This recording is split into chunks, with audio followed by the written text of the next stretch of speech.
Hello, my name is Josh, and welcome to this episode of Doubts Aloud. I'm here with the excellent Ed Atkinson, the fantastic Francis Janus, and the amazing Andrew White. And this is very fun. So I'm a serial listener, but first-time guest, and really feel that I'm among friends today. So it's a real pleasure to be with you all today. Great. Yeah. Well, thank you, Josh. So, Ed, do you want to give a bit of background from some of the context with Josh that we've had in the past?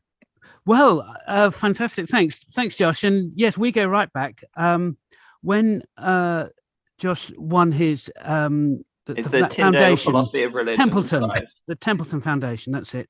Their essay prize for young authors, and the essay was on the problem of suffering and turning it around, seeing how there are awkward aspects for the atheist to accommodate as well, not just the suffering itself, but the philosophy of what it does to your worldview when you start to challenge it as an atheist, engage in the problem of evil.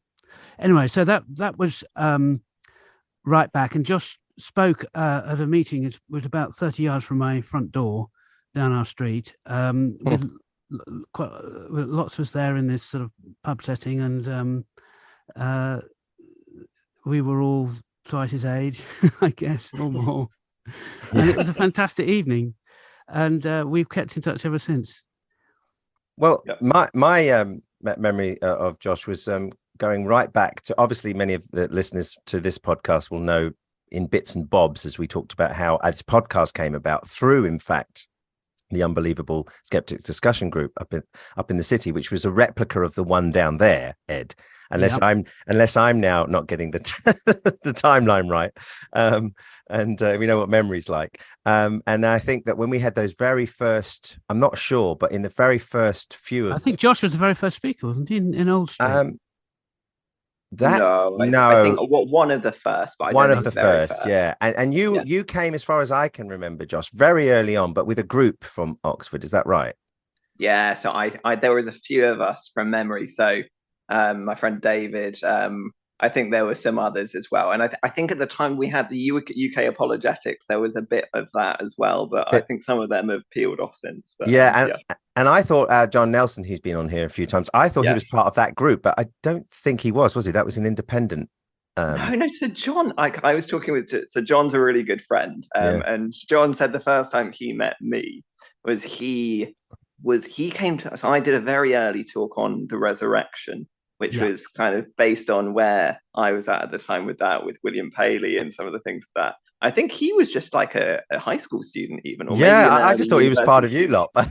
yeah. So he was just, we had no idea. So hilarious that I was telling him about the resurrection, and now he's done his New Testament PhD. But yes. Well, that was so fascinating, because at that time he was the first person ever, like, physically in front of me to be a Christian and not believe in Adam and Eve. I nearly fell off my chair. Right. Not even in a mixed evolutionary sense. He just went, "Oh no, I don't believe that." And I sort of, like, I didn't know quite how to answer. I wasn't expecting him to say that. It was like, wow, okay, so somebody really right in front of me saying that, as opposed to reading Peter Enns or someone. But anyway, my view, I talked to you there a bit and heard your talks in those first few times anyway. And I do remember at the time, I don't know whether I told you, but I said I either said it to you, but I thought you reminded me a little bit of me when I was your age, in this same world of sort of apologetics and thinking through stuff. And I thought, I wonder if he'll take a similar sort of passage to me, just because he's going to really learn and come across things and then really have to think through things, and then maybe sort of have things and go, I'm not sure if I can go, or and I thought you reminded me of me, so I thought, I wonder if you will be a bit like me. And it turns out you have had a journey, and that's what this podcast is going to be about, in part. So anyway, that's my memory of you. So I think that is highly accurate, and that I think. And I remember we've known, I think all of us known each other for years, but in terms of me, the journey that I'm on, I am definitely not in the same place that I was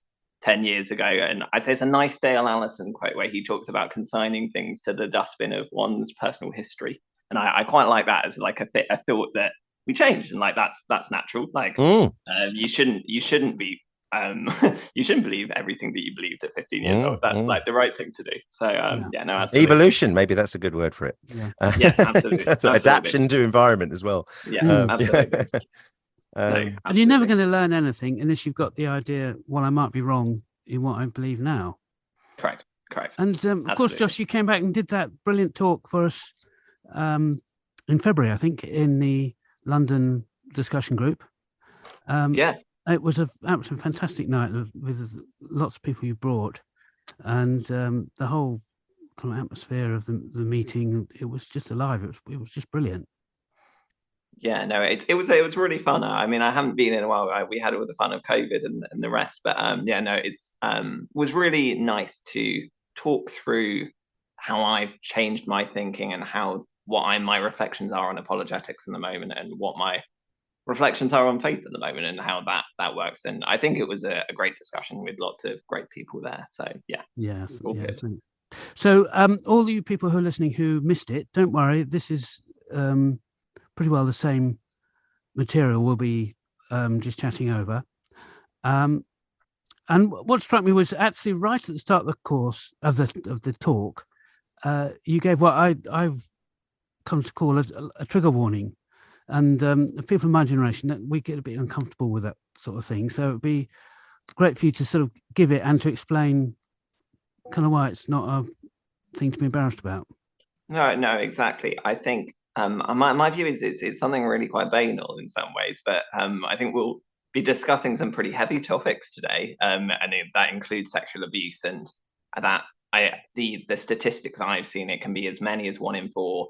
I think it may even be higher in just the number of women who've experienced sexual abuse in their life, and I don't think that's something to bring up without really thinking through if people are ready for that in the room. So to me, it's really as banal as when you watch a 15 or an 18, it says on the film there's a 15 or an 18, and that's fine, and then you go on with the show.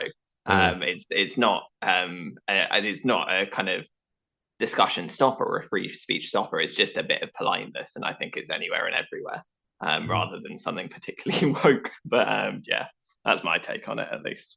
That's good. Yeah. Okay, so what would be good would be to hear, there's been hints of it, your kind of story in faith and in apologetics in those sort of 10 years since I first met you. No, that sounds good. So I think I came to the Unbelievable discussion group years ago as a fairly evangelical Christian. So I grew up, I'd never identify with anything like fundamentalism, and I don't think that was ever really a part of my faith. So I really grew up, evolution has never been a problem for me. I've always been like, evolution, of course, it's fine. But I think I certainly would have been a conservative Christian for years, and that was definitely a part of my identity, and it was a part of really kind of a shaping of my life. I think I viewed the world through that. And that led quite naturally to apologetics, because as well as being a conservative Christian, I've always been quite an intellectual person, and I want to think through what I believe really carefully, and then based on your conservative Christianity, that then leads you to want to defend that to other people. So I've been doing this since I was kind of 12 years old. So I had like friends at school who I would kind of argue with, and I'm still friends with now, and we still argue about stuff.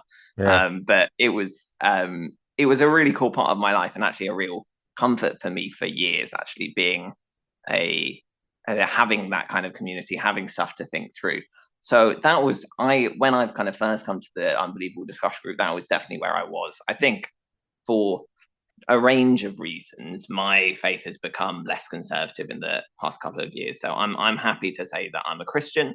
I can say the Apostles' Creed without crossing my fingers, but certainly my view of the Bible as inerrant is definitely not there. I would say that I don't have a particularly conservative ethic and a kind of conservative view of the world.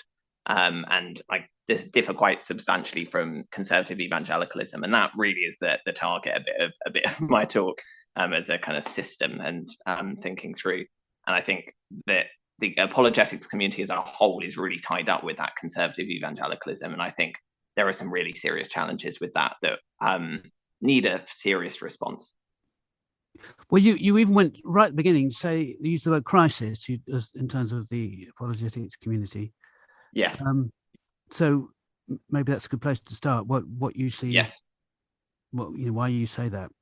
Oh, yeah, sorry. I'm sorry, Josh. Before you go on with that, you mentioned, I think it was what you did mention in the article was reference to other common other certain spotted shifts in certain apologists right now.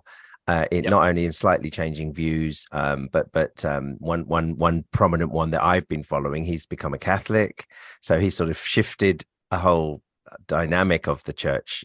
From his. I think that's Cameron somebody. I think, and I don't know if you mentioned him. And then there was one that actually has become an atheist or agnostic from that whole community. So it's a fascinating thing to see internal movements, and yours is just one of a few now, it seems. Yes, I think that's exactly right. So Cameron Bertuzzi, and actually he's a little bit more complicated because he did this whole piece where he said, "I become a Catholic." He went to Rome and he recorded a podcast there saying, "I've become a Catholic," and has this very convoluted argument for it, which goes Bayesian and weird. He's now said that he's keeping his denominational status private. And who knows what's happened there? It's not fair backlash, probably. Yeah. Well, is it backlash? Is it the way that his family were treated? Is it that actually he wasn't as certain as he thought? I mean, who knows what he believes and what he wants to believe, and I'll respect that. Certainly, he went on a long journey where he talked about how he's gone from evangelicalism to Catholicism.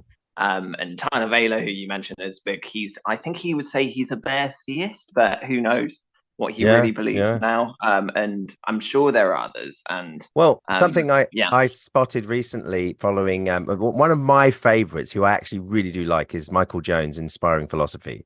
And he has just come out being picked up and spotted on a change towards the Gospels actually being quite different, because he used to be the primary person for contradictions, settling them, harmonizing. Now he's actually changing his view, it seems. Literally, he actually said it to a podcast I saw him on, and it's like, gosh, this was the guy who would spend hours and hours and hours harmonizing everything so it could all happen, and now he's saying, actually, I don't think the Gospels, we've got tropes, we've got people copying each other and probably copying some Roman stuff, and it's like he's now trying to embrace that, which is a huge shift for him. That's a huge shift from an internal apologist, and there's another example, but anyway, let's get back onto yours. I think that's really interesting. I hadn't heard of that about Michael Jones, but I'll send you the clip for that. Do I think in terms of, in answer to Ed's question, absolutely, I think there's a crisis here. I would use that word quite happily, and I think for me this is like quite core to it. It comes from instability at its core. So if we just take a step back and say, what is apologetics? I think it's a combination of a few things. So it's a combination of scholarship or scholarly thinking. It's a combination of conservative evangelicalism mainly. That's a little bit loose, but certainly I think that's the main core of it. And then mass outreach. But if we look at the last 20 years, and you can go longer back, I think conservative evangelicalism has really deep tensions with scholarship, because evangelicalism of that kind is really quite narrow, but scholarship cannot be. It just can't be, because the scholarship has to follow the evidence where it leads, and it is not afraid of, if science says there's not a historical Adam, then there's not a historical Adam. That's fine, but conservative evangelicalism just can't do that. So I think this has been a tension for a while, and there are a range of stories of where evangelicalism and scholarship come into combat, and then there is quite an authoritarian enforcement of boundaries in what I would kind of describe as a modern form of Inquisition. So you can think of Pete Enns, who we've already mentioned, and the way that he got expelled from Westminster Theological Seminary. He for his views on the way that Scripture worked, and apparently that's not compatible with the Westminster Confession of Faith. John Piper talked about farewell Rob Bell when he affirmed universalism, really quite tentatively, frankly. And there's just so many examples of this, and I just don't think that is a sustainable with as a long-term way to work, particularly in apologetics. And I think the cracks are really showing after a number of big changes, really. So I think there's really quite deep tensions here. So what about if you're saying there's this sort of degrees and scholarship and universities in one camp and apologetics in the other, then what happens when they come together and you get these places where you can get a degree in apologetics? Yeah. So I think, I mean, you can get these degrees, but you get taught in certain ways, and I don't know. I think that the level of the quality of scholarship and the kinds of conclusions that people come to, I'm not super pro. Maybe I'm being too harsh, and I'm sure there's a range of people on these kinds of programs, but I think the way that you think, I mean, lots of people who have become atheists that I've looked at, certainly they went to Christian university. So Bart-Erhman famously went to Moody Bible College. Talk about the amateur exegete he went to. He was at a kind of young earth creationist place, and now he's a biblical scholar amateur who from an atheist perspective. So I don't think in my view, it just doesn't tend to work in the long term. Yeah. You can't, and that's not to say you have to become a non-Christian. You don't have to become a non-Christian. Lots of New Testament scholars are Christians, but you have to not. You have to follow the evidence where it goes, and that means being open to a range of positions.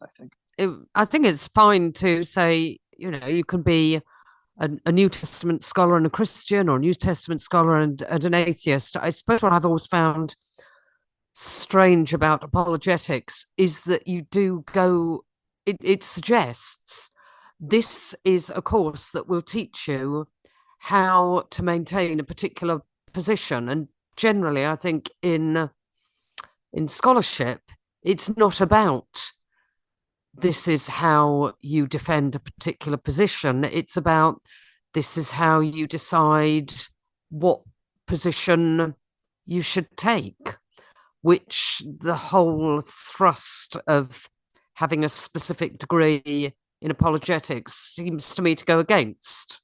So that's why I've always found it.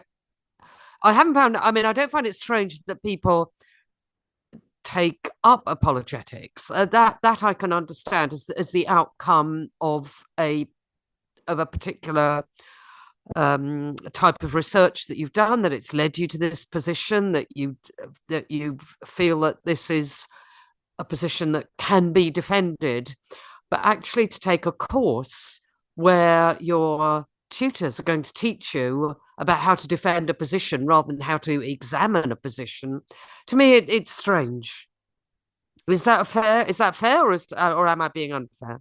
No, I think that is fair. I think there are lots of things you can say about this, about the quality of the scholarship on some of these courses.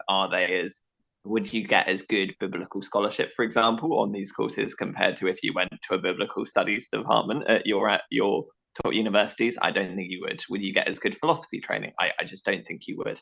There's a lot I think you could say about these kind of places, and I think the key point is that it is you're absolutely right. Scholarship is about following where we go. That could lead in any and every direction, and there's no reason to believe that has to lead you to conservative Christianity, particularly when it's such a narrow way of viewing the world, frankly.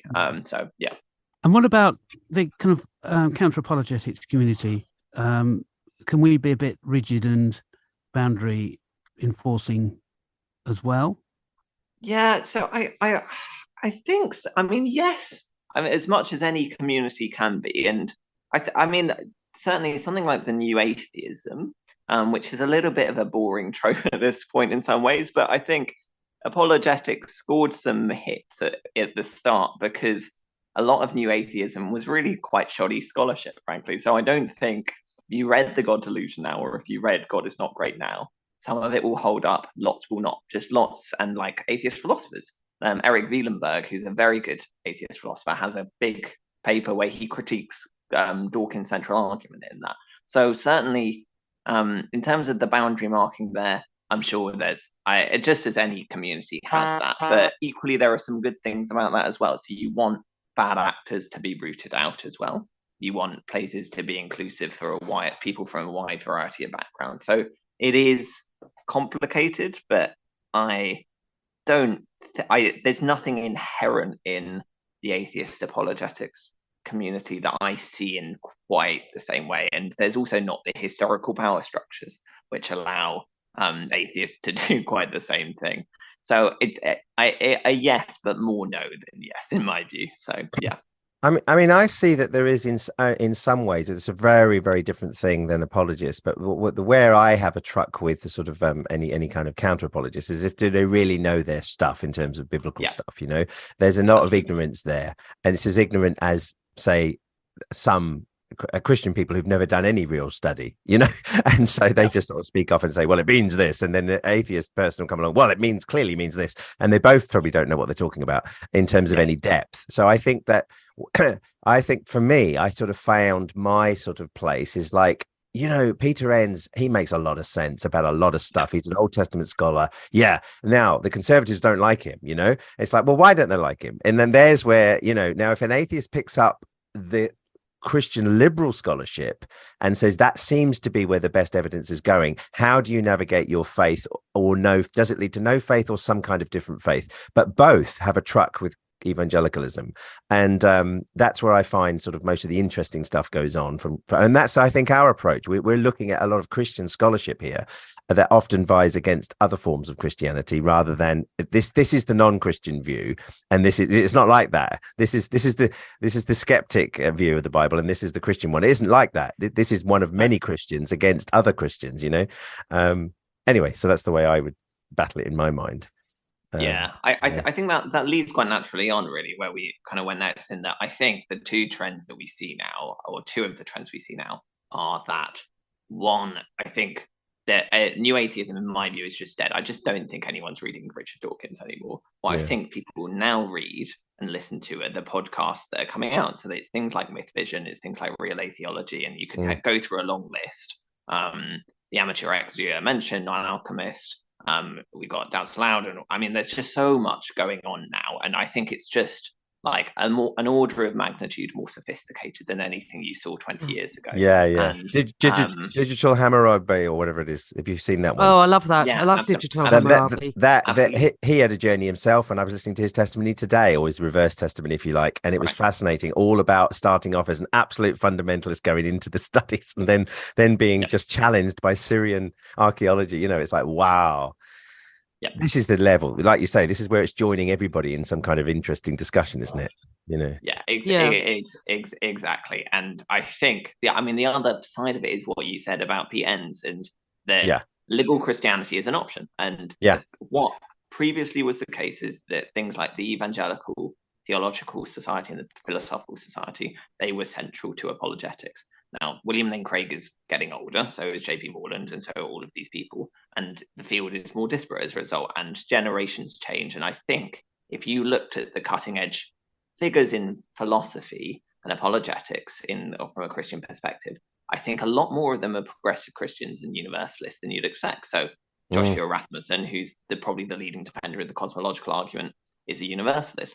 Like Dustin Cromet, who is very well known in lots of circles, would affirm gay marriage. He's pro-choice, and there are lots of other things. And you've also seen, as we mentioned, kind of people moving away from evangelicalism for a range of reasons. And I think people can see that it's not the only option, and the internet allows for people to understand the reasons that people have changed their views. And I think that's very natural, that people should take seriously people's reasons for changing their views, and they shouldn't assume that just because they've been taught something, that's the way it goes. So yeah, absolutely. So this is like a modern thing. Apologetics was more solid leading up in the sort of 10, 20 years before all of this. Yes. Yeah, I think that's right. And I think there was a solidity, and I think William Lane Craig I would point to as a very central figure here. That reasonable faith was a big deal, and there was an era of the apologetics debate, and he would debate Lewis Wolpert, and he would debate Stephen Law and all of that. And I don't think anyone's really interested by that anymore. Like, I just don't think no one's really watching those debates anymore. They're engaging with the arguments, and people would rather watch William Lane Craig on a 3-hour podcast now. Actually, they'd rather hear his views on abstract numbers or whatever. So I think there's a kind of real sea change in the way people view apologetics, and it makes it very hard to enforce boundaries when people are interested in the arguments and people are interested in things in just a very different way, I think. Yeah. So when you mentioned crisis, my sort of picked up. I wondered if you were going for the scandals, but that's not that wasn't what you were thinking of. Well, no, I thought thinking of those as well. And so actually in my journey, one of the big things that has happened for me is that I grew up, a lot of the very central evangelical figures have now been quite discredited. And I think it happens more and more and more. And it's fairly tragic in lots of ways. So there are some who there are investigations ongoing with, but certainly the big ones is people have listened to the rise and fall of Mars Hill and the way that happened with Mark Driscoll. I remember when let's do the heads up for that podcast. Actually, I thought it was brilliant. I thought that was an extraordinarily good podcast. And what I remember at the time when Mars Hill was the #1 evangelical podcast on iTunes, and 10 years down the line, we have a very different view of that because Mike Cosper did a fantastic podcast where he went through that Mark Driscoll is not a nice person and that church was a toxic culture. I think for apologetics in particular, people will know well the main scandal there is Ravi Zacharias International Ministries. And I in my view, this is still under discussed. So even though you all did a very good podcast on that, I think this is still under discussed because what happened was that the largest apologetics ministry in the world, this was the #1 in the world. I mean, there was a $50 million budget, and Mike Pence spoke at Ravi Zacharias' funeral. That I remember my timeline when Ravi died. I remember people meeting, because I was at a theological college for a year, and I remember people meeting Ravi, and the way there was a kind of cultish devotion. Frankly, it was all very strange. Like he was absolutely central, and this was the central ministry. And now what has happened? Arzim tried to crush opposition to it, but lots of allegations arose. And after some really horrible allegations, the law firm Miller and Martin conclusively demonstrated that Ravi Zacharias groomed, sexually assaulted, and manipulated several women for years. And what I think is extraordinary about this is that the apologetics community did really take it seriously at the time. But what they did is they published a few videos and then they've moved on. Now, if you were to ask me what is different about the apologetics community after that, I just don't think you would be able to point to very much. Like there was no wider read across. There was very limited reflection on what went wrong there, and there's not been an action taken to make apologetics safer for women. And when them not like, if you imagine that this happened to Richard Dawkins, if you imagine that it happened to someone else, then this would be the central thing that an atheist community or other communities would have to think about. And I just think this response was grossly inadequate and has a real effect on the way you think about a culture and the way people treat other people. So yeah, I find it a completely extraordinary event, the Arzim scandal. It certainly rocks the world, that one particularly, because so many people must have just been shattered. And you can understand a reflection of, apart from people like, wasn't it Randall Rouser, who he really spoke up for some of the early evidence before it came out, before that report came out, about other questions. And I was onto this before because something that guy had found on Ravi was nothing to do with what later came. It was to do with his spin on theology and things. And I'd noticed some things just myself because I followed Ravi in these discussions. And then this guy, what was a non-Christian guy, wasn't it, that looked into him and about his background and his actual credentials. And what was fascinating was that his first thing to lead him was when Ravi confidently took up and spoke about the book of Daniel being a 6th century document as evidence of something. And I went, somebody of that caliber didn't even have the ability to say, now most critical scholars think it's a 2nd century, but I'll give you reasons for why it's not. He didn't say that. He said, and this guy, he said, that's what started his search off, was that very, very discussion about the book of Daniel. And I thought, I remember that. And I remember thinking, he's pulling the wool over everyone's eyes. And I thought, that's a bit dodgy. And that was my first dodgy thought about Ravi.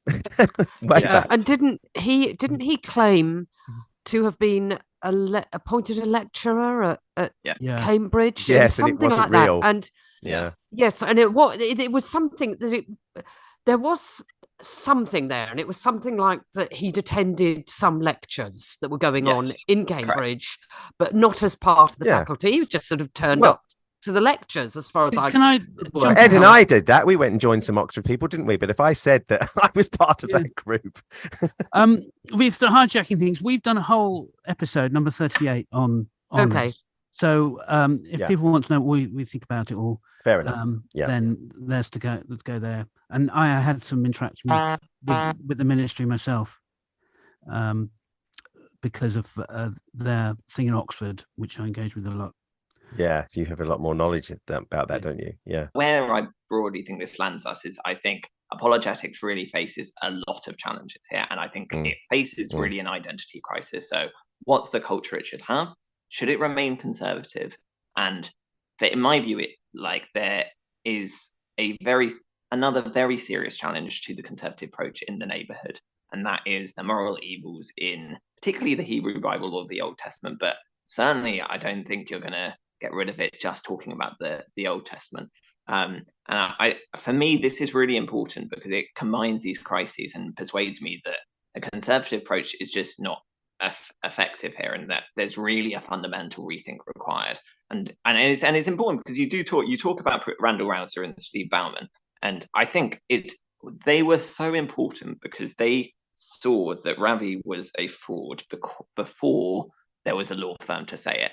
And I remember I read the blogs that Randall wrote before Ravi came down in flames, and I think they were incredibly courageous to not take crap explanations for granted, but to really criticize Ravi for being what they said at the time was a fabulist and a sexual predator. And I think what's important about that is Randall is a progressive Christian, well known for that, progressive evangelical. Steve, as you have mentioned, is an atheist. And I think that a lot of people didn't listen to them at the time because they're like, oh, it's that progressive Randall, and it's an atheist. And I think that is just unacceptable, because if that had come out earlier, then Lorianne Thompson and so many others would have been prevented from so much harm, and it would not have been quite the mess that it was. I'm sure it still have been messy, but there was something particularly re-traumatizing, I'm sure, for many people about the fact that Lorianne Thompson was thrown under the bus as she was, and I think that was just absolutely horrible. So for me, there is something quite similar to this in that there have been a range of progressive evangelicals and secular scholars for years who have said that there are really major problems with the Old Testament and some of the moral problems there, and that conservative evangelicals have buried their heads under the sand and they have not engaged properly with the arguments and scholarship there. Yeah. So just sort of flagging something that maybe you want to come back to. It sounds like Randall Rouser is actually he's showing a beacon as to where apologetics could go. Yes, because he is very much an apologist. He's not just engaging in any biblical stuff he does. He had that wonderful. Well, I heard it on Unbelievable, but he wrote a book with Justin Schieber, which was absolutely in the apologetics field, on all the apologetics issues. So there's something left. I thought that book was with Loftus. He's done two books. The answer is he's done, so I can harmonize this. Thank you. We need some harmonization here. So he's actually done two books. So he did one with John Loftus and one with Justin Schieber. But yes, Randall's written apologetics books, so he's got one with the Swedish atheist, the scuba diver, and other apologetic rabbit trails and things. But he's written loads. But Randall is a very interesting space, I think, of what an apologist can be, and where that could go. And I think he's very there's no one really quite like him. I think I quite like him actually. He's very deep, very honest. And I've seen him talk about apologetics, and it's like, wow, he's not the same as someone like Mike Winger or no, absolutely not. No, and takes a lot of flack from them, and would spend a lot of time criticizing apologetics as a whole. I think that means, in some ways, I think he's probably a lot of atheists' favorite apologist, and I think that's a good thing. I think that's I think it's a great thing. absolutely. Yeah. I really like him, and for those sort of reasons. So so in your journey then, you started sort of go back to your particular challenges. So you're saying that it was around coming up against sort of more liberal Christian scholarship that seemed to make sort of more sense as you tried to defend things in a certain apologetical way. Was it that kind of process for you? Yeah, I've listened to a lot of Brett and Nick, who I think are amazing, as they're famous YouTubers who were evangelical Christians and are now not. But they talked about their deconstruction, and one of the things that Rhett has said is that he said, I repeatedly encountered information that challenged my previous convictions. And I think that is absolutely true for me. For the key issues in my kind of autobiography of this was like a biblical atrocities. And what I would say about that is that there are lots of biblical passages that seem to require or endorse morally atrocious behavior. I think the key problem there is a moral one. So it's not about Greg Boyd has this very long book about the character of Christ and how that is the solution to Old Testament atrocities and how that's the main issue for it. I don't think that's right. I think the main issue is that this is moral, and that we have moral convictions that are really quite basic and simple about the way the world should be. And the Bible doesn't always behave in as we want to with those moral convictions. So some classic examples in Genesis 22, a well-known story, the Akedah. Abraham is commanded to sacrifice his son. Abraham does so. He obeys he doesn't ask any questions at this point.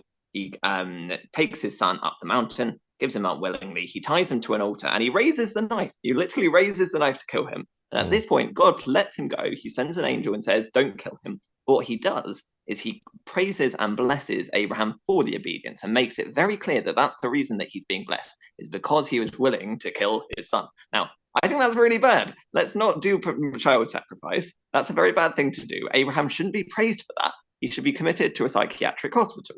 Quite similarly, Psalm 137, another kind of quite classic verse, but an important verse still. In Psalm 137, we hear about happy are those who seize and dash little ones and dash them against the rocks, Babylonian little ones against the rocks. Now, that's very bad. Let's not do that. Please don't seize and dash little ones against rocks. That's a very bad thing to do. So I think this issue is really deeply threatening to conservative Christianity because it undermines the authority of literal and biblical interpretation, and it casts conservative ethics into doubt. So if you have lots of moral errors like this, and in my view there are lots of these errors in the Bible, then it makes it very hard to justify why Christians should hold dramatically unintuitive positions on things like hell, things like abortion, things like sexual ethics in a wide variety of situations. I don't think this is just about inerrancy. So in a kind of another intro apologetic thing that's happening at the moment is Lydia McGrew and Tim McGrew are very well-known apologists, and they have a very reliable view of how scripture functions throughout the whole thing. But they also want to say, but there's an odd error also, and so actually we're not inerrantists, that's fine. That's not enough, because there are lots of these errors. It's not just the Canaanites, as Lydia has written about. There are loads of these. There's the endorsement of child sacrifice. There are misogynistic laws, narratives. You've got the plagues, the floods, slavery. I mean, the things I've mentioned. There's so much here, and I think that really throws this all into doubt and throws why should we trust such a conservative view of the Bible, which they do hold, even if they don't hold inerrancy, and even if conservative Christians don't hold inerrancy, there's lots else to deal with here, in my view. Bizarrely, I find that when the moral argument for the existence of God comes up, quite often the Christian or the person who's arguing that the moral argument works, if Hitler had won the war, we would all be believing that the Holocaust was a good thing to do. But for a moment, whether people would be taught about the Holocaust and taught that it had been morally the right thing to do. When you get conservative Christians, and quite often they are, when you get them on the question of the biblical genocides, the justification they will give will be almost word for word how the Nazis put forward the supposed justification for their treatment of Jews, that they were, that they had to protect their people. The Nazis had to protect the Aryan people from the machinations of this corrupt other society that was bringing evil into it, and you couldn't allow them to stay in the society. You had to root them out so that virtue in their society could prevail. And that is what I always get back from conservative Christians who deny that there's anything wrong with the genocide passages. Well, there were these awful people who were doing these awful things, and what were they to do? They had to be got rid of. You couldn't allow them to corrupt the purity of the Israelite nation. Yes, I think that, to make sure, to be very clear, as everyone would agree here, none of those conservative Christians would endorse the Holocaust or anything. But no, I'm not saying no. And totally agreed with that. But I think you're absolutely right that the language used can even be word for word the kinds of justifications that were used for genocide in the past. And so I know that Tom Stark and Miranda Rouser have talked a lot about this, of things like the language of a cancer to be rooted out. And so they'll talk about like that is, I think, a Gleason Archer quote on this one. And you had equal talk of a racial tuberculosis, which was used of the Jews in Nazi Germany, and I think it's a very troubling point, as you rightly make, when people sound like morally abhorrent others who have used the same kind of language to justify the unjustifiable.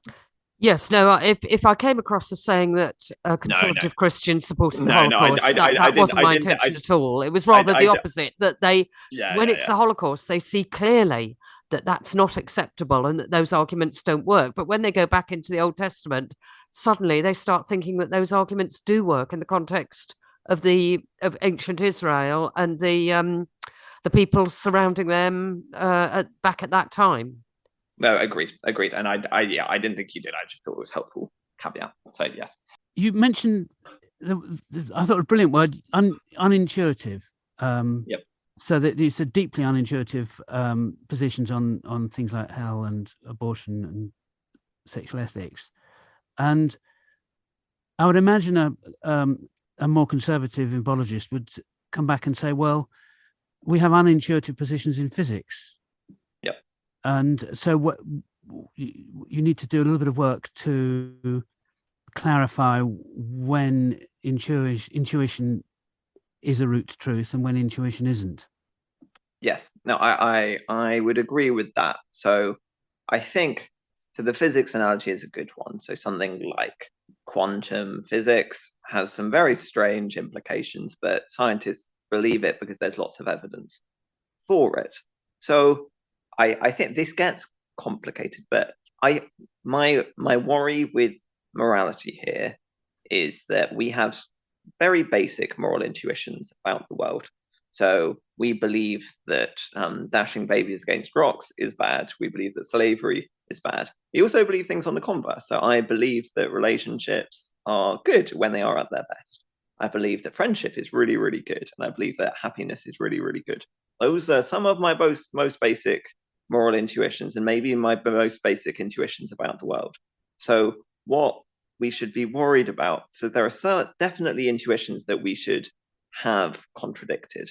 But when it's our most basic intuitions about the world that are being contradicted, then that's when I think we should start getting worried, because that is the road to skepticism. If we don't know what's happening with these really basic kind of intuitions, and then we really don't know what's going on. So compared to quantum physics, when our intuitions about what maybe happens at the subatomic level, I don't have very strong intuitions about that. Maybe things get weird, sure. Do I have intuitions about what happened before second one of the universe? No, it's all very complicated. Who really knows? But do I have intuitions that the external world exists? Yes, of course I do. And if I'm being told that I really can't believe the external world exists, or that if I'm being told, for example, that gay marriage is wrong, which I think almost everyone modern today has the intuition that it's absolutely fine, even if they disagree with it. I think pretty much everyone has that intuition, then I think that is when we get on a very worrying path. And then I worry that we can know anything at all if we don't know these kind of moral intuitions. So yes. Yeah. I like that way of putting it. So your intuition that God exists, well, you have to be suspicious of it, because you adopted the view that your intuition is pretty well useless when it comes to working out the big issues. Well, so that this will get more complicated, but I'm definitely not a reformed epistemologist, which would be the people like Plantinga who say we can just have properly basic beliefs that that God exists and that's enough for us. I've never found that particularly plausible. I do think the fact that people believe in God, and that most people throughout history have believed in God, is some evidence for God's existence, even if it's not decisive evidence. And Emerson Green has talked about this a lot recently. He's a very good philosophy YouTuber. But I think that it gets more complicated with God, certainly. But I think it gets more complicated with God. Yeah. We're so you're not one of our, maybe even our next podcast is going to do something that I'm really studying at the moment, fascinated in, which is presuppositional apologetics. That whole tack. Really? I gather that from just the way I would say that you talk and everything else, that you are not have not been, well, you may have been there, but you're not really that kind of argumentation. I don't think I've ever been there. So I think my kind of first philosophy paper, which we talked about in the Tyndale Prize, there was something semi-presuppositional about it.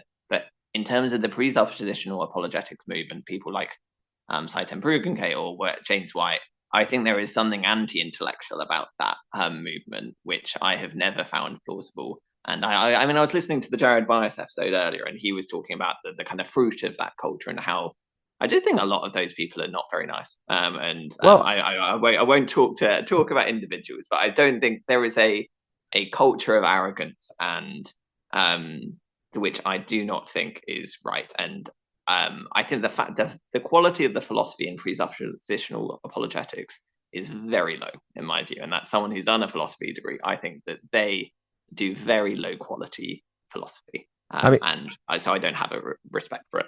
Yeah, it's amazing that you should say that, actually, because obviously we're going to explain, because somebody's going to say presup, what does that mean? Obviously explain to anyone listening what that is. But in the next wait till next month that we do, we'll explain what that details is. But one of the very first things that's really got to me about it, that I know there's something wrong with it, but it's a very difficult apologetic to deal with, because it really gets you from the left-hand side when you're not expecting it. And people that are debated by these apologists sort of fall all over themselves, not knowing how to answer. But one of the very first things that I noticed was these people don't come across really nice. You know what I mean? Not very, arrogance, sort of like, I don't want to be like this kind of person would strike me. And one of them came to our group once, and he was doing all this sort of thing on me 5 or 6 years ago. And I said to him, look, you're saying all kinds of things that I don't really quite understand, but I said, I really don't want to sort of be like this. I wouldn't want to talk to people like you're talking to me and arguing the way you are. I said, you're coming across like a robot of philosophical word games, and I said, but I still couldn't put my finger on what the issue is. So that's what I'm working on right now, is exactly how to actually work out what's going on here with this form of evangelism and apologetics. But I don't think you're like that at all. No, I'll find the episode interesting, definitely. Yeah. But, the apologetics, I have less sympathy for. Yeah. Okay, can we sort of pull things back on track? Yeah. So you've got some thoughts on how not to respond to Old Testament atrocities, written by Cameron Bertuzzi. Yeah, so Cameron's a bit of a punching boy today, which is I'm sorry, Cameron. If you're listening, I'm really sorry. You're a nice person. So I think where we get to is we have this problem of biblical atrocities. It's been known about for a while. But what are the ways that people have responded to this? The first one is people have ignored it. So they buried their heads in the sand. So there are a range of debates where apologists will say things like, they're not interested in this topic. They're just like, I don't want to debate this. This is not my topic of interest. I'd rather talk about the moral argument. I'd rather talk about the resurrection. I remember Matt Dillahunty, I think, tried to debate Blake Junta on this, and Blake Junta was like, I'm not interested in this topic. Let's talk about their theism. And I'm just like, okay. It just is, which isn't super impressive. I mean, even something like the problem of evil, I think, theists are much, or Christians are much happier to talk about the problem of evil than they are about the Old Testament, I think. And I think that this is usually quite implicit. I don't think most people aren't going out and saying this explicitly. The reason that Cameron unfortunately gets mentioned here is that he probably 4 or 5 years ago wrote this blog post called How to Respond to Old Testament Atrocities. And he's probably the most prominent Christian YouTuber in apologetics at the moment. So he got asked to debate on this by another atheist YouTuber whose name currently escapes me. And he said, oh, I didn't want to debate him, and this is why I didn't want to debate him on the Old Testament atrocities. So he says, I haven't yet found the desire to engage the literature, but if you want to read about this, then he posts a load of resources on it. All of those resources come from an evangelical perspective. None of them come from anything other than that, even though there is an extensive scholarly literature on this topic. He then says that, the argument is incredibly limited in scope. All it means is that there might have been errors in the Old Testament. Now, that's not what all it says. There's a whole thing called conservative Christianity, which has very demanding views of how you should live your life, and that the apologetics movement is largely in favor of. And if you say that there are widespread moral errors in the Old Testament, then that has major implications for the way that you can view that. Now, the next thing that he says is that there have been no moral errors found in the Old Testament, so you shouldn't worry about it. Now, he's never engaged the evidence, so how the hell does he know this? And finally, he's like, but how do we think about this in the old, even if, how should we center our thinking here? Let's come back to the resurrection. And of course, that is completely different. It's a completely different topic. And there will be lots of New Testament studies people who have things to say about that as well. So in my view, it's a complete masterclass in missing the point. And I just don't think that this head bearing, it's not going to work. It's incurious, and I think that's a really bad thing to do. And I don't think anyone should ever be afraid of the evidence. If we're going to engage the issues, the next thing you can do is engage them from an evangelical perspective. And I think the most famous apologetic response comes from Paul Copan or Copan. I don't know how to. No, I don't. I don't know how you say his name. I've heard people say both. Yeah. Okay, so Paul, if you're listening, tell us how to pronounce your name. Very sorry. So in terms of, I think. So Paul, who is he? So Paul is a published philosopher. In my view, he's mainly focused on popular content. I think he had a relationship with Ravi Zacharias International Ministries, interestingly in the past. But he hasn't published loads of peer-reviewed articles. That's fine. People can choose to do what they want. But what he did do is in 2010, he published a book called Is God a Moral Monster? And it's an overview of evangelical responses to moral issues in the Old Testament. He's written a couple of other books since then. So he's written a book called Did God Command Genocide, which particularly focuses on the conquest narratives. And he's also published a book last year, which I've spent quite a lot of time reading, called Is God a Vindictive Bully? And he was on the podcast circuit for this a couple of months ago. And one of his interviewers called him the go-to guy for helping to explain difficult passages in the Old Testament. And I think it's important to just be clear on how much praise Paul got at the time for his original book. So it wasn't just seen as a popular summary. I think it's inaccurate to say it was just seen as popularization. It really was intended as a scholarly contribution to this topic, and it was recognized by evangelical scholars as such. So the kind of things people said was Gordon Wenham called it the best defense of Old Testament ethics I have read. J.P. Moreland said it powerfully addresses virtually every objection the new atheists have raised. Lots of other people recommended it. Tim McGrew recommended it. William Lane Craig highly recommended it. It was praised by a real range of people. Christopher Wright said it's the book I wish I'd written myself. It was really praised quite considerably by quite a range of people. And it was often the only conservative evangelical book on reading lists from the last 20 years on this topic. And I think it was the central book, and maybe still is the central contribution from an evangelical perspective on this topic to the breadth of moral objections to the Old Testament in particular. Maybe the funny thing about that is that even in the language that you were using about the book in terms of how it was being presented, was that in fact you've got the Christians on one side and you've got sort of non-Christians on the other side, like new atheists.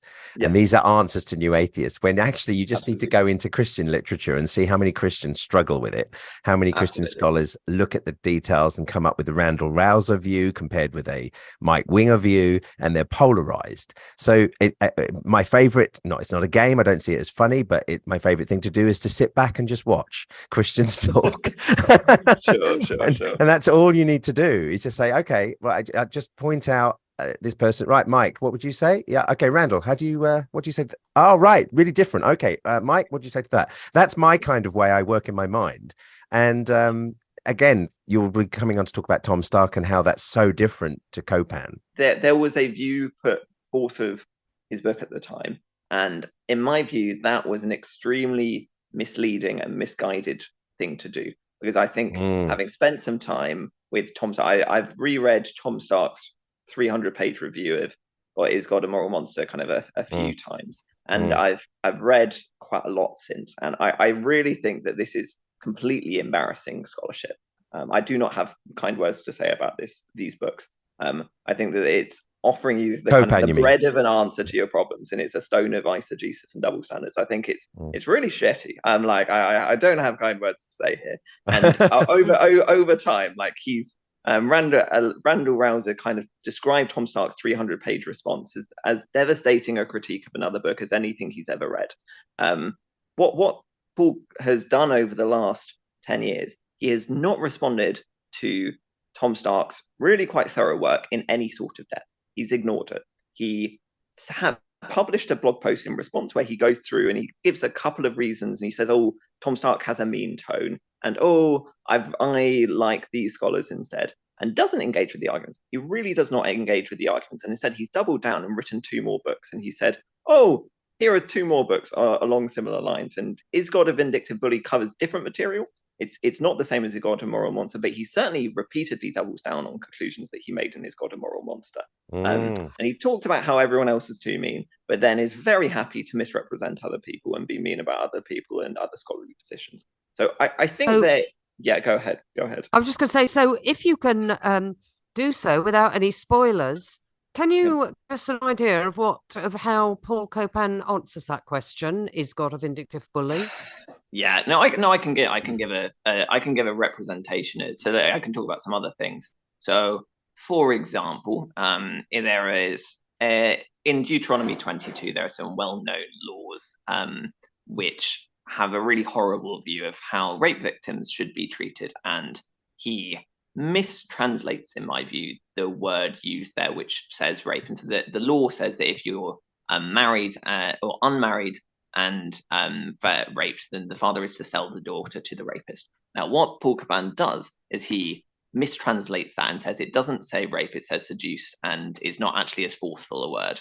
What Tom Stark, for example, would do here is he would say, let's look at the way these words are used. So it's not just what is a possible translation of this word, because there is possible ways to translate everything fine. What's the most plausible way to translate this? And so what he does is he looks at the way the word there is used throughout the Old Testament, and he has this very almost boringly long list of the way that Hebrew word is used throughout the Old Testament, and shows that every single time it's forceful, and it means that, and the word there is seize, I think, which I think it's takar, and it's seize, which is a forceful word and is always against someone else as well. So what Paul does is he pulls the wool over people's eyes and will try and say the Bible says something it doesn't, or he'll try and say, oh, the Bible says something and what it says is okay. And either way, I don't think it's going to work. So I think that it's quite a good example, actually, because I think that the errors that you have there are kind of twofold. So on the one hand, you've got moral problems. So we talked about moral intuitions a bit already. And actually, I think conservative evangelicalism historically has said scripture is primary over our moral intuitions, and our moral intuitions have to go below that. The Bible says something, that settles it. So people have these views about hell or gay marriage. The Bible says that these exist, therefore you have to trust the Bible on this. Now, I think this gets it wrong. And Randall Rouser, who we've mentioned, he had this book called Jesus Loves Canaanites. And it's a brilliant book. And it was a really important book in my journey. And what he says is that we know certain moral things. we have intimate moral acquaintance, which if we really spend time thinking about certain things and thinking through them morally, then we can come to the right conclusion a lot of the time. And that is a very good way to think about the world. And if we don't do that, then then the road leads to skepticism. So he has this comment on Twitter that he made. He's like, what do you know that is more solidly grounded than the wrongness of hacking infants into pieces? So I don't think we should leave our moral intuitions at the door when we read the Bible any more than we leave science at the door when reading Genesis or anything else. And I think that when the Bible portrays events that are morally unacceptable, the rational thing to do is to hold to our moral intuitions over literal interpretation is authoritative for our lives. So I think that's your kind of first kind of error. Maybe I'll pause there for a second. This raises an interesting thing, Josh, what you're saying there on the, because I noticed within Tom Stark's Human Faces of God, when he was dealing with the kinds of things, because that book came out, I think it wasn't his first book wasn't a direct thing against Paul Copan, but no. that kind of thing. Ironically, Paul Copan came out about the same year or a year later. Yes. But I noticed this thing that was going on because of the, particularly when William Lane Craig came up in that book, because that he was sort of like pointing out, look, we all know that, human sacrifice is wrong. We just know it. He was just appealing to human intuition. And so therefore you've got to go back to the Old Testament. And if you're defending it and say, well, it doesn't mean that, it was always wrong, or the genocides. And then you either have to say, I don't know, to keep morality absolute, which is one of the famous things with any Christian dialogue. It's like, you have no foundation, you agnostic atheists, for morality at all. We do. Yes. And then you're suddenly saying, now we've got a bit of a problem. Okay, so we need to make the genocides moral, otherwise we're going to have moral relativism. So it was right then, but it's wrong now, and you don't want to go there. And Tom Stark brings out this. Are we going into moral relativism, or are we not? What would you say on that? Yeah, I think it absolutely is moral relativism. If you are saying that slavery is not always wrong, you're saying that slavery was fine, that you could have slaves in certain circumstances, or you can say, so Paul Copan talks about Abraham, for example, and he's like, there was a really limited scenario under which this happens, and God kind of had this very, very narrow permission of this thing, and maybe that's for a greater good. The greater good is not in the narrative. It isn't. It is about obedience to Yahweh. And John Levinson has a fantastic book on this topic. But I absolutely think if we are not saying that child sacrifice and slavery and genocide are always wrong, that is not. That's just not moral absolutism in any sense of the word. Yeah. Sorry. So Levinson was arguing what? Because he's one of these scholarly guys in this realm, in this depth, isn't he? Yeah. John Levinson is a Harvard Old Testament scholar or Hebrew Bible scholar. And he has this brilliant book called The Death and Resurrection of the Beloved Son. Right. And that book has a very sustained argument of Genesis 22 and the way to interpret it. Right. And he is absolutely compelling that the way that text functions is an endorsement of child sacrifice.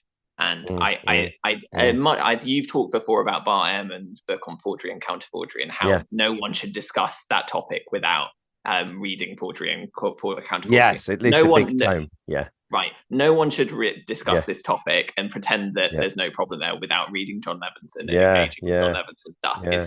It's a brilliant book. It's a really, really good book. I wonder if he's the one that said something like, or was it Catherine Hayes? But someone said about that. You mean about the sacrifice of of Isaac? Yes, that when it happened, this was the same person when he's talking about destroying Sodom and Gomorrah. No. Shall not the judge of the earth do right? He didn't say that about the sacrifice. No, that's an abomination. Just turn to Deuteronomy. Not written yet, but absolutely. You know what I mean? And it's like, how could you do this, Lord? What's going on? So certainly, off we go, pack the bags and let's go. Sadly, maybe, but still honoring and obeying is the assumption, isn't it, within the character of Abraham, shall we say? Yes. I mean, absolutely. This is a text about obedience, and the way to tell that. So what Levinson, he has a great bit at the beginning. The crux of the passage is, I think, 22:15 to 18 from memory, and that's the bit where God says, "I'm blessing you because you have obeyed me," and it's because of the obedience that is obeyed. It's not because you stopped. It's not because of that. It's because you raised the knife to kill your son. That's why you're being the covenant is happening. And that's not that, and that's just not an acceptable thing to do. We have to say that is bad. And like, I have very strong views about this, but yes. What do you think about the apologetic thing that you hear people like Mike Winger and all this sort of ilk of apologists do, say that there's that little tiny verse that says, "We'll be back." Yes. So Levinson discusses this and says we are massively overreading the text. We think the "we" here is enough. There are 5 or 6 reasons that that there could be "we" in the text. Maybe he's just lying. Maybe he's saying he feels like he's not going to tell them he's going to kill his son. If you're like, oh, I'm going to kill my son, they're going to restrain him. Or I think he talks about some of the kind of rabbis and what they said about this. And there's a very dark comment on maybe he's saying we'll be back, and what he means is I'm going to be carrying the body of my dead son down the mountain, which is it's a dark take, but. So if we are using one word like that to read the entirety of this passage through, and not like the sustained argument and clarity of the passage, I think we're missing the point. But that still doesn't even touch the natural ability of just taking the son, raising the knife, and the son asking, "Where is the lamb?" Well, God's asked me to kill you. I mean, this is a horror film in a way, you know. Absolutely, absolutely. It's a terrifying text, I think. You went into a lot of detail for 3 examples. Yes. And I guess the background is you see these 2 issues: the lack of moral reasoning, and the lack of engagement with biblical studies.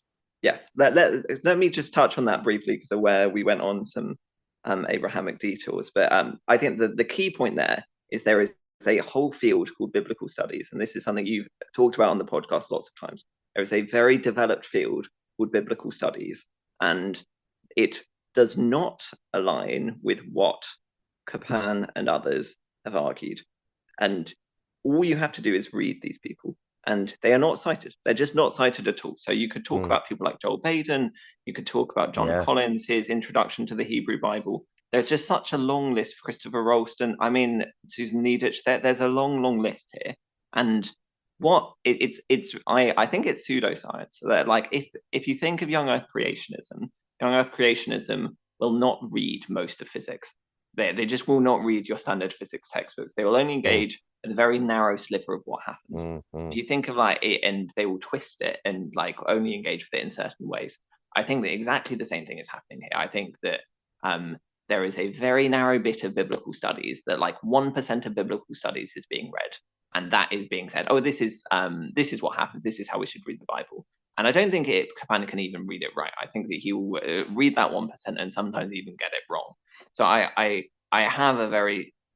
think that it is vastly ignorant of standard biblical scholarship to say that these moral errors don't exist. Almost everyone in, I think, biblical studies will agree that there are moral errors in the Old Testament, certainly, and often in the New. We're getting a bit tight on time. Yes.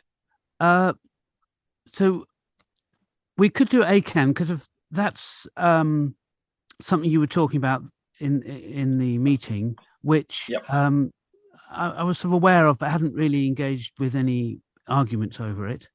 Sure. Have we got time for all 3, or do you want to concentrate on a couple? I think we definitely haven't got time for the bears and the 42 children, and that's a fairly familiar one for most people. Fine.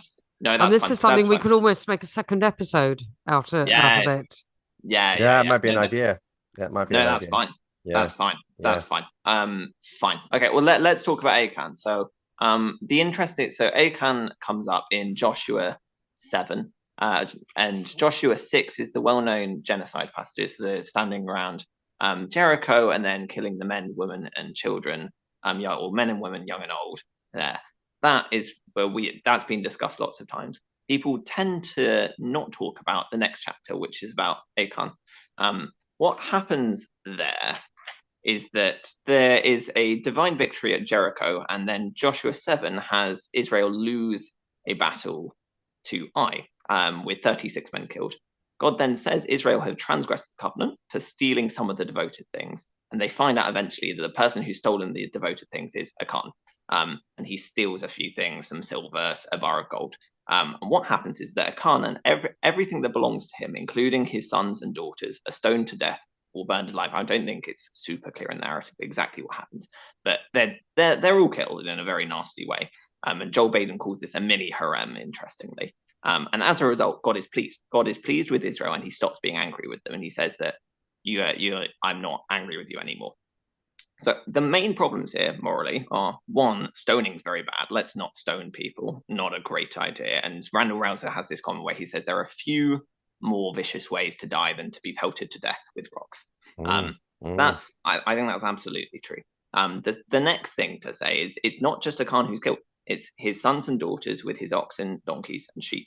And it's very clear in the narrative. It specifies it multiple times. It's only a Khan who sins.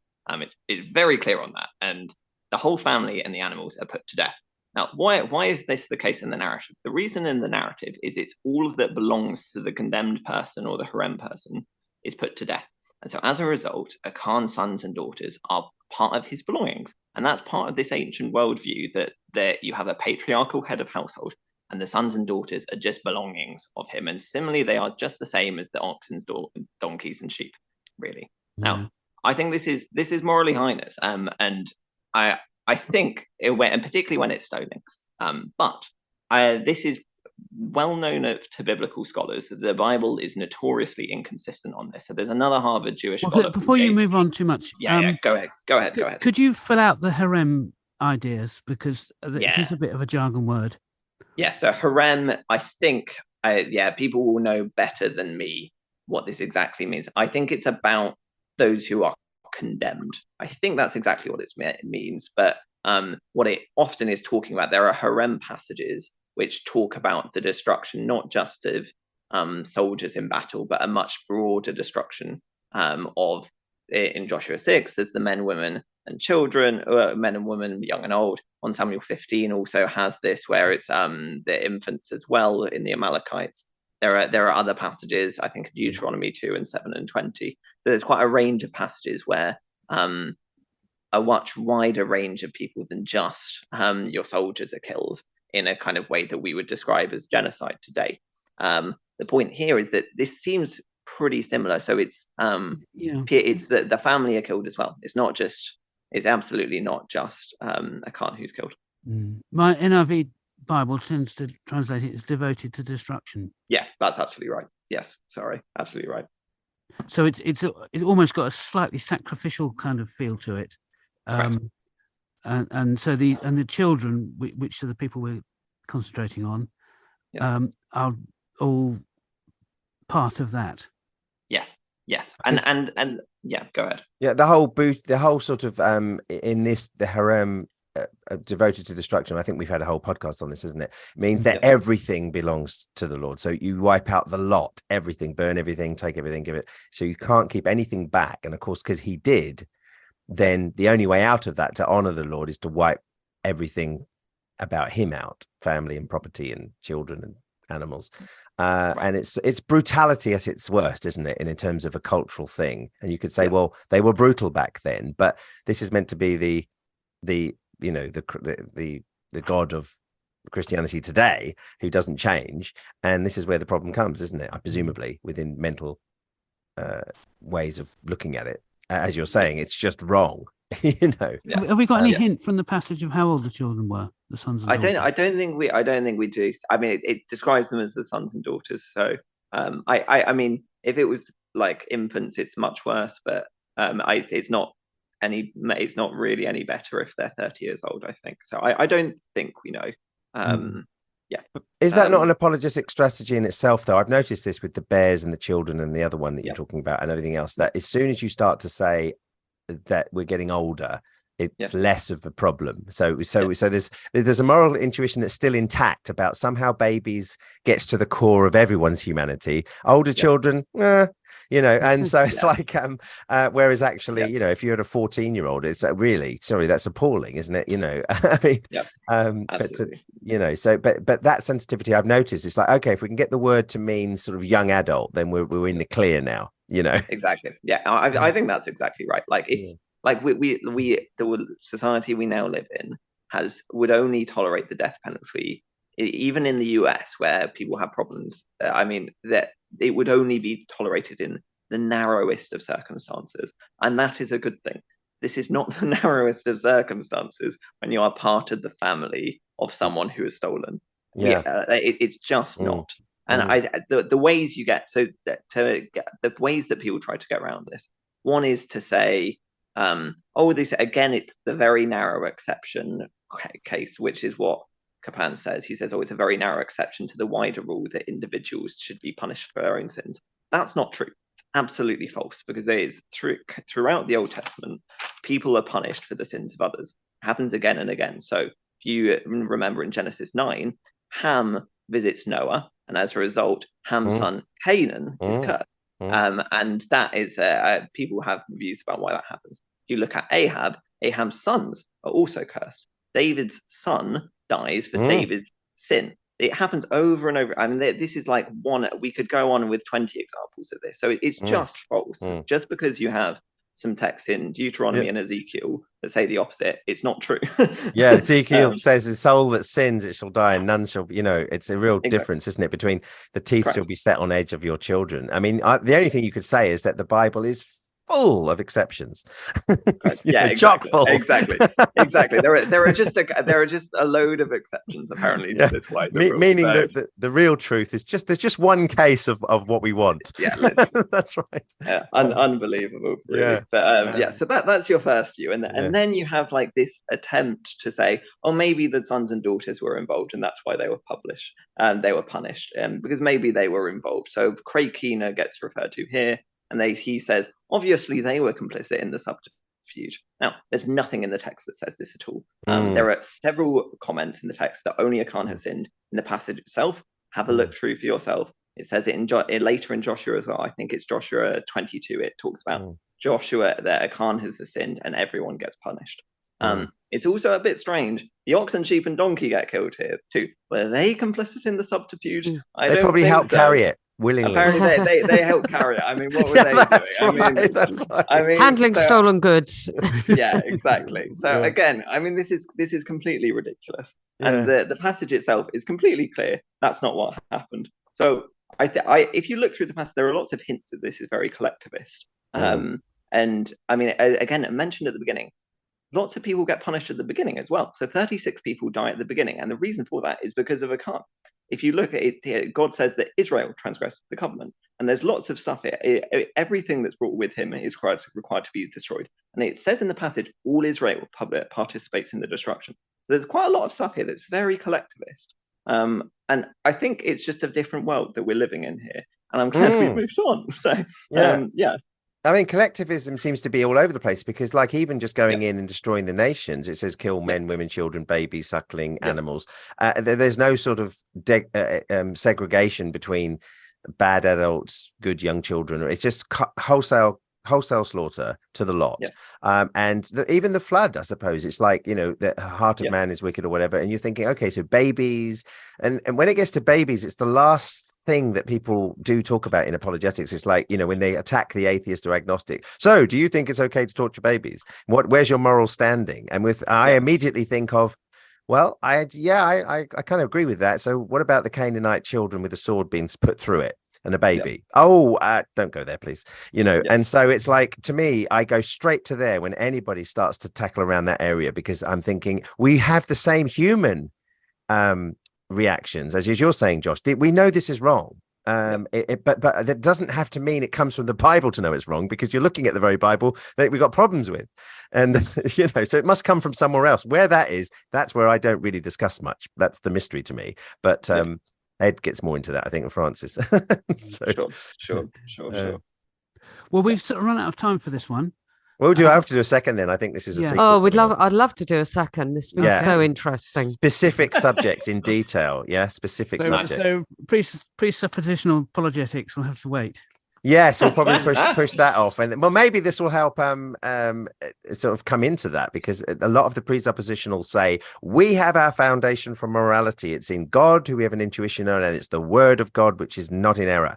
And I'm thinking, okay, so there is the weakness. And to me, when I do this particular thing on presuppositional, I see it like I'm trying to find in Star Wars, that thing that the weakness that goes right the way through in the Death Star.